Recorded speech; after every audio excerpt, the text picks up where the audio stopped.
What is your take on what has happened with this bizarre Ranger season? Yeah, I mean, you know, people might maybe try to equate it to the Rangers in '92, '93 coming off the President's Trophy, but that was, there was some conflict with Mark Messier and Roger Nielsen, and that was, there was some transition there because Mess had just come in. I've never seen anything like this, like you said, and it's all self-inflicted. Yeah. You can call out the room, and they certainly haven't reacted well to what's gone on, even dating back to the summer with Jacob Trouba, when some of the first rumors came that they were looking to get rid of him, and when they did dump Barclay Goodrow to San Jose. I've never seen to react the way that ownership and Chris Drury did to what's a pretty normal short losing streak after they got smoked in Edmonton back in the end of November, to send that text out to the other GMs, naming your captain, naming basically your guy who's Mr. Ranger. Chris Kreider has been here the longest and is one of the all-time leaders in goals. I think it just took the room apart. It really did. And, they haven't reacted well. And there's some of the flaws that they've been able to paper over the last couple of years with some successful runs, which with maybe not being toughest to play against in front of their own net, getting their goaltending, bailing them out, and scoring a lot of timely goals and having really good special teams, those things start to fall apart a little bit. But some of the dysfunction that's happened and some of the chaos that's happened because of, during Drury's tenure has really started to seep into the room. And once it's in there, that rot is hard to get out. It's hard to suddenly turn it around when essentially your own bosses say you're not good enough in the middle of a season.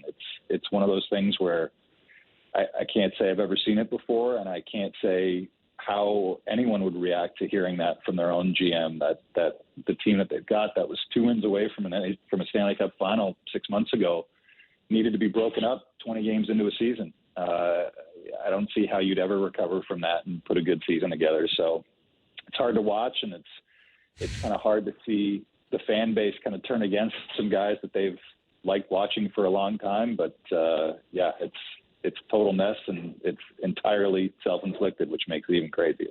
One more for me on the New York Rangers. And Arthur, there seems to be two schools of thought, right? One is that the Rangers in the front office have not set up an environment that's conducive to winning, from the dressing room to the administration office.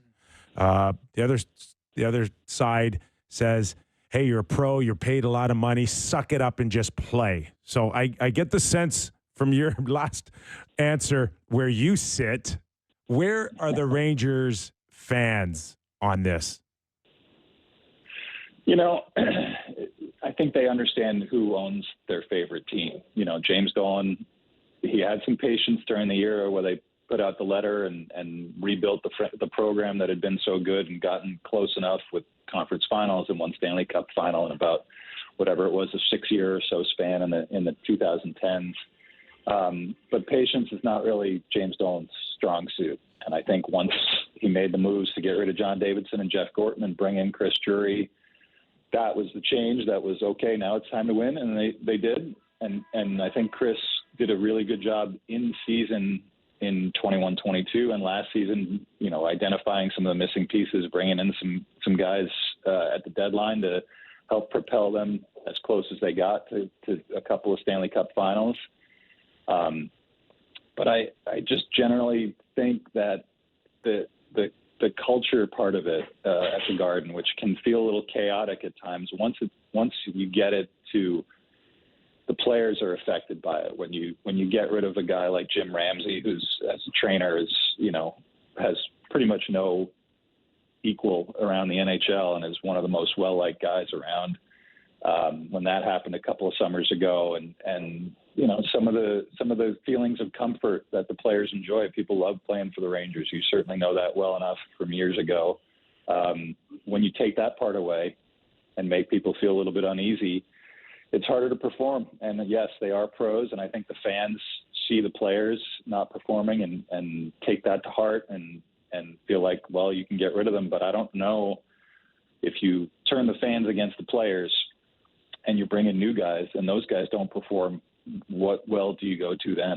Because you've already tried that once before to kind of cycle them out of there and make them feel like maybe this isn't the place they want to be. So I don't know where it ends, but it doesn't feel like, yeah, they got Igor Shesterkin on a extension, which is important. They've still got Adam Fox. Even some of these guys, Artemi Panarin, Vincent Trocheck, Mika Zibanejad, who's had a terrible year. Kreider's had a pretty bad year. These guys can still perform, and I don't know if it's ever going to go back to the way it was or even close to it. How you can repair that rift, even if you can't make the moves that you want to make. So there's a lot of uncertainty too. I don't know where it's going to head, but for right now, it's quite astonishing and unprecedented to me. And I don't know how you fix it, I guess, from the management on down. That's the question. That's the thing that always stands out to me is like, all right, you've done what you've done, you make the changes, but whoever's left, how do you fix it? That's the question for me. All right. Well, this has been fascinating stuff. I wish we had a little bit more time. We just have 1 minute, so I'll leave you with a happy new year. In our last minute here, whose situation is going to turn around quicker, Islanders or Rangers? Know your audience, Staple. You got about 30 seconds. I think the Rangers can turn it around quicker because they're determined to make changes. And when you set down that course, you have to see it through. I don't know how it's going to go, but the Islanders, to me, I think have stayed the course a little too long. And certainly there's time to make changes, but that's going to be a harder ship to steer around if you're going to bring in a new GM, new people in the front office, all that stuff. That takes time. The Rangers, Jim Dolan, I think, is pretty committed to Chris Drury. Chris Drury is committed to making some changes. So I think they're going to change it in short order. I just don't know what it's going to look like on the other side. How about the Islanders start with like a 4-minute video tribute to John Tavares tonight? That would really start the 2025 fresh year. Beginning. What do you think?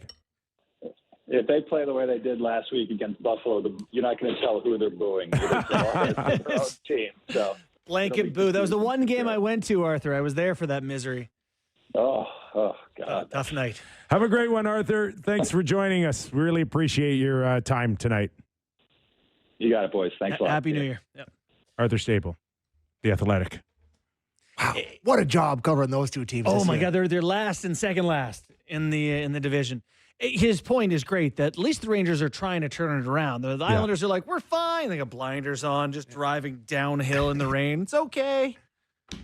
Yeah. They're in trouble. Yeah, They're in trouble, but they could be one trade from turning it around. Can I just their D pairs are good. It's Romanov and Dobson. It's Pelech and Pulock. It's Mayfield and whoever the other guys. They're pretty good though. It's a good decor. All right, we're just getting warmed up here. We go national next.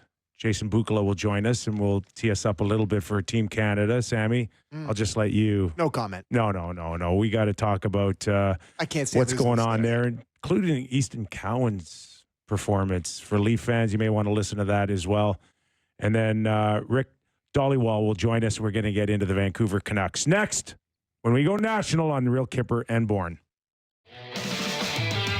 All right, our first crack at a national hour in 2025. Happy New Year. Nick Kiprios, Justin Bourne, Sammy McKee. It's the National Hour live. Sportsnet 650 in Vancouver, Sportsnet 960 in Calgary. This hour of Real Kipper and Bourne brought to you by Bet365. In a few minutes, Jason Bukala will join us. Former head scout with the Florida Panthers. Does a terrific job on Sportsnet.ca as well. We'll get into the World Junior Championships and what the heck's going on with Canada, Sammy. Sammy's uptight. Rick Dollywall will join us later on in the program as well because there's still a ton Why, what's going up? on. What's going on in Vancouver? Anything? No, nothing. No? It's all quiet Things in are Vancouver. fine? Yeah. I was saying to Bourne in the break, Fever pitch. it's a perfect storm of a team to cover for Vancouver. With it, when a market that's Pretty already media market. Yeah, like it's an already a pretty warm market at times, and it's a team that's supposed to be good, that's underachieving with drama and the big injuries, coaching question, like you name it. talk at the mic is awesome. It's like, just it's as good as it gets, really, a lot of in fun. terms of and a team with massive potential. Big time. It's just great. So he's the co-host of Donnie and Dolly, the team on Czech television in Vancouver, and Rick will join us in about 30 minutes. I wrote my article today for the Toronto Star, put some news and notes in there as well, and Oh, there's a note already. there's one on the Vancouver Canucks. talk about burying the lead, pal. Suggesting, Who cares about Matthews' injury? That's juicy. So I did mention that the Vancouver Canuck management team may be growing tiresome and maybe leaning towards understanding that certain players in that room cannot coexist. Leafs all in on center hunt, Treliving's bold moves could shape Toronto's future. As a die-hard Toronto Maple Leaf supporter, it's hard not to get excited about the latest trade buzz surrounding the team. Brad Treliving, the Leafs general manager, appears poised to make some daring moves to strengthen the squad's depth down the middle. The whispers of significant trades are growing louder, and Elliot Friedman of Sportsnet has added fuel to the fire with his recent revelations. The situation has become even more pressing as the Leafs grapple with the ongoing upper body injury to team captain Auston Matthews. Matthews has already missed the last 4 games, and while the team is doing its best to stay afloat, the need for reinforcements at center is undeniable. Treliving, it seems, is ready to part with valuable assets to address this glaring need. The center's on Treliving's radar. Names like Jake Evans from the Montreal Canadiens, Brock Nelson from the New York Islanders, and the Philadelphia Flyers' Morgan Frost have been mentioned as potential targets. These players bring a mix of experience and skill, each offering something unique to the Leafs lineup. But, as Friedman highlighted during his appearance on the Fan 590's The Fan Hockey Show, the price tags for these players vary significantly. That's the number one thing he's, Treliving, been looking at all season, Friedman noted, emphasizing the GM's focus on finding the right fit at center. This isn't just about plugging a hole, it's about finding a player who can elevate the team to new heights. Priorities in focus. While some fans might argue that the Leafs need help on defense, Friedman suggested that Treliving's primary focus is elsewhere. They did a lot of their work in the off-season. I think now there's a question if they need to go find someone to play with Morgan Rielly, he explained. But, it's not their number one priority. I believe their number one thing all season has been, let's find another center. This clear focus on center depth speaks volumes about Treliving's strategy. The Leafs are willing to pay a hefty price, but there's a caveat: the player must come with term. Why term matters? The preference for term isn't just a strategic move, it's a sign that Treliving is thinking long-term. Rentals can be tempting, especially for a team looking to make a deep playoff run, but they often come with risks. One of the things I've heard is that if they're going to spend assets on a center, they would prefer it to be someone with term, Friedman revealed. This approach ensures that any trade made benefits the Leafs beyond the immediate future. Internal struggles and potential fits. Internally, the Leafs have tried to find solutions. Fraser Minton showed promise earlier this season, but the organization prefers to let him develop further with the Marlies. Meanwhile, the Leafs' current lineup has struggled to maintain its depth in Matthews' absence. One intriguing option could be Vincent Trocheck from the New York Rangers. With the Rangers facing their own challenges, could they be persuaded to part with a player like Trocheck, who already has chemistry with Leaf stars from last year's All-Star game? The road ahead. As the calendar flips to 2025, the trade deadline looms larger. Treliving's actions in the coming months will undoubtedly shape the Leafs' playoff aspirations and potentially their long-term future. For Leafs fans, the anticipation is palpable. Every move, every rumor, and every game feels like a piece of the puzzle. Treliving's willingness to swing for the fences shows a commitment to bringing a championship to Toronto, a dream that has eluded the franchise for far too long. Why this matters? This isn't just another season. This is a chance for the Leafs to solidify their identity as a contender. With Matthews expected to return and the possibility of a major trade to bolster the lineup, the team is poised to make a statement. Treliving's boldness, combined with the team's potential, makes it an exhilarating time to be a Leafs fan. Whether it's Evans, Nelson, Frost, or another unexpected addition, one thing is clear: the Leafs are in it to win it. So, buckle up, Leafs Nation. The journey ahead promises to be as thrilling as it is unpredictable. Treliving's moves could define the legacy of this team, and, hopefully, end the championship drought that has haunted Toronto for decades. The weight of expectations. The Leafs are no strangers to the pressure of the spotlight. Toronto is a hockey city, and the Maple Leafs are its beating heart. Every move made by management is scrutinized, every decision debated endlessly by fans and analysts alike. Treliving stepped into a challenging role when he took over as GM, and his willingness to take bold steps shows he understands the weight of these expectations. What makes this moment particularly critical is the team's current window of contention. With stars like Auston Matthews, Mitch Marner, and William Nylander in their prime, the Leafs are in win-now mode. The front office knows that wasting even a single season could have long-term repercussions. Auston Matthews, the catalyst. Matthews' injury has highlighted just how crucial he is to the team's success. While his absence has been manageable in short bursts, it's clear that the Leafs' center depth isn't built to withstand prolonged stretches without their captain. This has amplified the urgency to bring in another center who can contribute immediately and lessen the load on Matthews when he returns. The captain's recovery timeline is still uncertain, but Treliving's proactive approach suggests the team isn't willing to gamble on waiting too long. The goal is clear: solidify the lineup so that when Matthews is back, the Leafs are firing on all cylinders. The cost of boldness. The term significant assets isn't used lightly.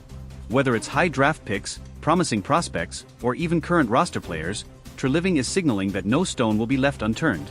The Leafs' prospect pool is respectable but not overflowing, meaning any trade will have to be meticulously calculated. There's also the financial aspect.